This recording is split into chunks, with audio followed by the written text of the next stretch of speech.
الحمد للہ رب العالمین والصلاة والسلام علی رسولہ الامین اما بعد۔ آج کا سبق وَإِذْ اور جب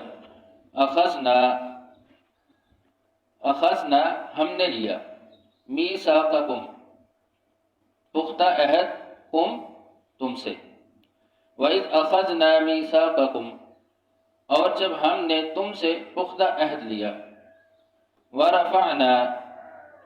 اور ہم نے اٹھایا فوقکم تمہارے اوپر الطور کوہ طور کو، وَرَفَعْنَا فوقکم الطور اور ہم نے تمہارے اوپر کوہ طور کو اٹھایا، خذوا پکڑو ما جو آتیناکم ہم نے دی ہے تمہیں بقوت قوت کے ساتھ، خذوا ما آتیناکم بقوة پکڑو جو ہم نے تمہیں دیا ہے قوت کے ساتھ، واذکروا اور یاد کرو ما جو فیہ اس میں ہے، یعنی جو دیا ہے، لعلکم تاکہ تم یا البتہ تم تتقون تم پرہیزگار بن جاؤ، واذکروا ما فیہ لعلکم تتقون اور یاد کرو جو اس میں ہے تاکہ تم پرہیزگار بن جاؤ۔ اب اس آیت میں اللہ رب العزت نے ایک بڑا ہی ہیبت ناک منظر بیان کیا ہے کہ جب بنی اسرائیل کو حکم ہوا کہ جب انہوں نے کہا تھا موسیٰ علیہ السلام سے نجات کے بعد، فرعون کی نجات سے جب رہائی پائی، کہا کہ ہمیں ایک کتاب چاہیے کہ جس کو ہم پڑھیں اور اس پہ عمل کریں، تو جب ان کو کتاب ملی تو پھر انہوں نے نافرمانی شروع کر دی، کئی طرح کے موسیٰ علیہ السلام پر اعتراضات شروع کر دیے، تو پھر اللہ رب العزت نے ان سے ایک پختہ عہد لیا، اور عہد کس طرح لیا کہ وَرَفَعْنَا فَوْقَكُمُ الطُّورَ کہ ان پر پہاڑ کو بلند کر دیا۔ سورہ اعراف میں آتا ہے وَإِذْ نَتَقْنَا الْجَبَلَ فَوْقَهُمْ کہ ہم نے پہاڑ کو ان پر سائباں بنا دیا، یعنی ایسے چھت کی طرح ان کے اوپر آ گیا۔ اس کی یہ بھی تفسیر ہے، ایک یہ ہے کہ پہاڑ کے دامن میں تھے اور پہاڑ اس طرح ان کے اوپر جھک گیا۔ تو اللہ رب العزت نے ان سے عہد لیا، عہد کس بات کا کہ خذوا ما آتیناکم بقوة جو تم کو دیا ہے اس کو قوت کے ساتھ پکڑو۔ قوت کے ساتھ پکڑنا مراد یہ نہیں کہ مضبوطی کے ساتھ ہاتھوں سے قوت کے ساتھ پکڑو، اس سے مراد حصی اور معنوی دونوں طرح ہے کہ عطا کیا تھا کتاب تورات، وَلَقَدْ آتَيْنَا مُوسَى الْكِتاب کہ ہم نے موسیٰ علیہ السلام کو کتاب دی تورات، اس کتاب کو قوت کے ساتھ، ایک تو حصی طور پہ کہ مضبوطی اور احتیاط کے ساتھ کتاب کو پکڑ لو، اور دوسرا معنوی طور پر کہ مکمل طور پر اس پہ عمل پیرا ہو جاؤ، جو اس میں لکھا ہے مکمل اس کی پیروی کرو قوت کے ساتھ۔ پھر فرمایا وَاذْكُرُوا مَا فِيهِ لَعَلَّكُمْ تَتَّقُونَ اور یاد کرو جو اس میں ہے تاکہ تم پرہیزگار بن جاؤ۔ تو یاد کرنے کا حکم کہ جو دیا ہے اس کو بار بار پڑھو سمجھو سنو تاکہ یاد ہو۔ یاد کرنے کا یہی طریقہ ہوتا ہے کہ ایک چیز کو بار بار پڑھا جائے، ایک بار پڑھا چھوڑ دیا بھول جاتی ہے، بار بار پڑھا جائے گا یاد رہے گی، عمل میں لایا جائے گا، مزید اس کے اندر مضبوطی آئے گی۔ تو یہی حکم ہوا۔ ذکر کسے کہتے ہیں کہ ایک چیز کو بار بار پڑھنا، تو وہی حکم ہے کہ وَاذْكُرُوا اور یاد کرو جو اس میں ہے تاکہ تم پرہیزگار بن جاؤ، متقی بن جاؤ۔ جب متقی بن جائیں گے، پرہیزگار بن جائیں گے،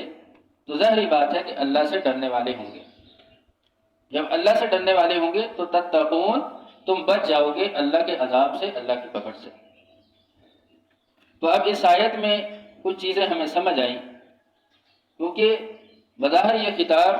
نبی علیہ السلام کے دور میں جو یہودی تھے مدینہ میں اور گرد و نواح میں رہنے والے، ان کو کیا جا رہا ہے، اور واقعہ ان کے بڑوں کا بیان کیا جا رہا ہے، بتایا جا رہا ہے کہ انہوں نے اس طرح کیا کہ بنی اسرائیل سے اللہ تعالیٰ نے عہد لیا تھا پہاڑ کو اٹھا کر۔ یہ ایک تصور کریں کہ ہمارے اوپر پہاڑ ہو اور حکم ہو کہ یہ بات مانو وگرنہ یہ تمہارے اوپر گر جائے گا، یہ کتنا خطرناک ہیبت ناک ایک منظر ہوگا کہ جب ان سے اس طرح عہد لیا، پختہ عہد، تو وہ فوراً سجدے میں گر گئے، کہیں کہ ہم نے مان لیا، ہم مانیں گے، اقرار کر لیا۔ تو جب اللہ نے اس پہاڑ کو ہٹا دیا تو پھر وہ بگڑ گئے۔ تو اللہ رب العزت اس بات پہ قادر ہے کہ لفظ کن کے ساتھ ایک پہاڑ کو اٹھا کر سروں پہ کھڑا کر دے، معلق کر دے، لٹکا دے، اس پہ بھی اللہ کی طاقت موجود ہے۔ اور خذوا ما آتیناکم، کہ جو کتاب دی جاتی ہے اس کے نزول کا مقصد بھی اللہ نے واضح کیا کہ قوت کے ساتھ پکڑ لو، یعنی اس پہ عمل پیرا ہو جاؤ۔ کتاب کے نازل کرنے کا مقصد یہ ہے تاکہ اس میں مکمل طور پر عمل کیا جائے، پڑھا جائے، سمجھا جائے، یاد کیا جائے، وَاذْكُرُوا، یعنی اس کو بار بار پڑھا جائے۔ اور لَعَلَّكُمْ تَتَّقُونَ، پھر اسی کے ساتھ اللہ کی جو طرف سے پرہیزگاری ہے اس کو اختیار کیا جائے۔ پتہ چلا کہ ایک نیکی کے ساتھ دوسری، ذکر کے ساتھ پھر تقوی، پھر ذکر، بار بار ہدایت، یعنی ایک یہ سائیکل ہے۔ تو اس آیت کا خلاصہ یہی ہے کہ اللہ سے تعلق کو مضبوط کرنے کے لیے کتاب سے تعلق کو مضبوط کرنا ضروری ہے۔ پھر ثم تولیتم، ثم پھر تولیتم، تم پھر گئے، من بعد ذالک، اس کے بعد، من سے، بعد ذالک، اس کے بعد، ثم تولیتم من بعد ذالک، پھر تم اس کے بعد پھر گئے، فلولا، بس اگر نہ ہوتا، فضل اللہ، اللہ کا فضل، علیکم، تم پر، ورحمتہ، اور اس کی رحمت، یعنی اللہ کی رحمت، فلولا فضل اللہ علیکم ورحمتہ،